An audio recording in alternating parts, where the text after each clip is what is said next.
শিক্ষার্থীবৃন্দ, আমরা এখন আলাপ করব ষষ্ঠ শ্রেণীর গণিত অনুশীলনী 1.1 পৃষ্ঠা 6 এর 1 নং প্রশ্নের 6 নাম্বার। বিগত পর্বে আমরা চ পর্যন্ত দেখিয়েছিলাম কিভাবে সহজ নিয়মে আমাদের অঙ্কগুলো করা যায়। আমরা আজকে আলাপ করব ছ থেকে।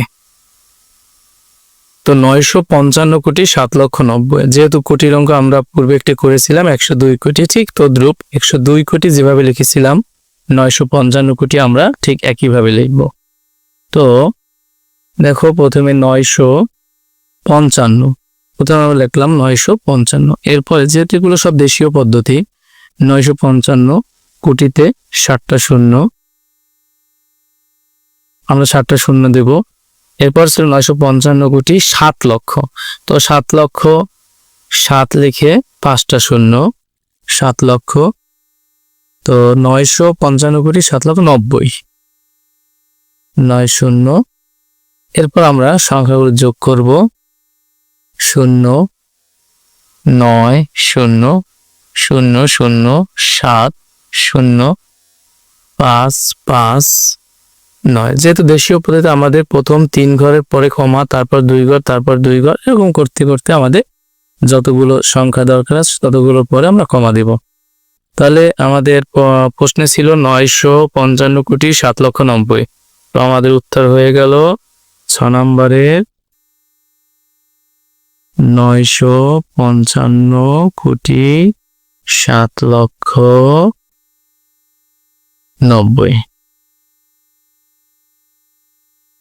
এরপরে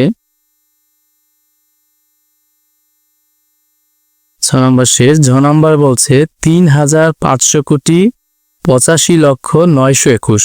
3,500 কোটি, 3,000। তাহলে আমরা একটু রাফ করে নেই, 3,500 কোটি, 3,500 কোটি। কোটিতে আমরা 7টি শূন্য দেব, তাহলে হইল কত? 3,500 একক দশক শতক হাজার, 3,500 কোটি। তারপরে ছিল 85 লক্ষ, তাহলে 85 লক্ষ আমরা তো লিখতে পারি 85 লিখে 5টা শূন্য দেব, 85 লক্ষ। এরপরে 921, তো আমরা প্রথমে লিখবো 900, তারপরে 21। প্রথমে আমাদের 1 2 9 0 0 5 8, তারপর 0 0 5 3।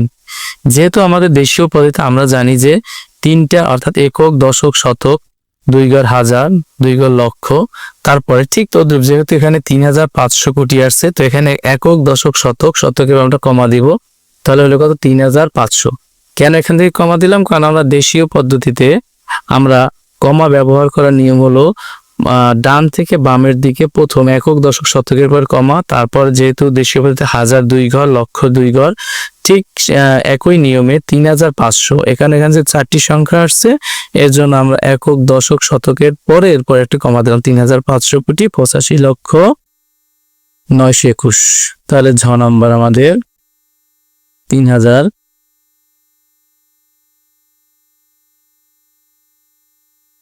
3,500 কোটি 85,921। তাহলে এখান থেকে ওটা কমা দিয়ে দেবো। যদিও আমাদের এখানে কমার ব্যবহার চাইনি, শুধু চাইছি যে নিচের সংখ্যাগুলো অঙ্কে লেখো। তো তারপর আমরা যেহেতু সঠিকভাবে কমা ব্যবহার করব, কমা ব্যবহার করলে আমাদের অঙ্কে অনেক সুবিধা। এরপরে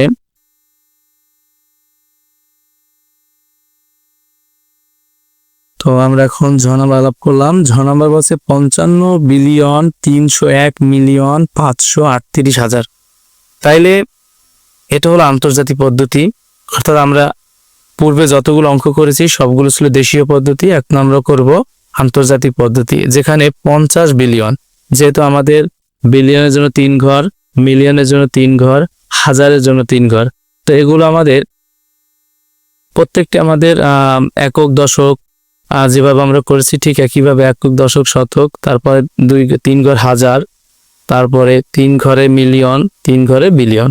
সেই হিসাবে যেহেতু 50 বিলিয়ন প্রথমে আমরা দিলাম 50 বিলিয়ন, এরপরে 301 মিলিয়ন, 301 মিলিয়ন, তারপর 538 হাজার, 538। যেহেতু 538 হাজারের পরে আর কোনো সংখ্যা নাই, তাই আমরা এখানে 3টা শূন্য দিয়ে দিব। তাইলে হলো কত? 50 বিলিয়ন 301 মিলিয়ন 538 হাজার। যেহেতু আমাদের আন্তর্জাতিক পদ্ধতিতে আমাদের 3 ঘর মিলিয়ন, 3 ঘর বিলিয়ন, 3 ঘর হাজার, আর বাকি যেভাবে আমাদের ছিল একক, দশক, শতক, সেই হিসেবে বসবে। তাহলে আমাদের 50 বিলিয়ন 301 মিলিয়ন 538 হাজার। তো আমরা এখন এটা উত্তর লিখব।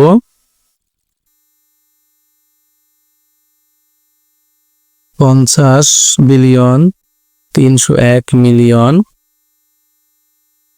538 হাজার।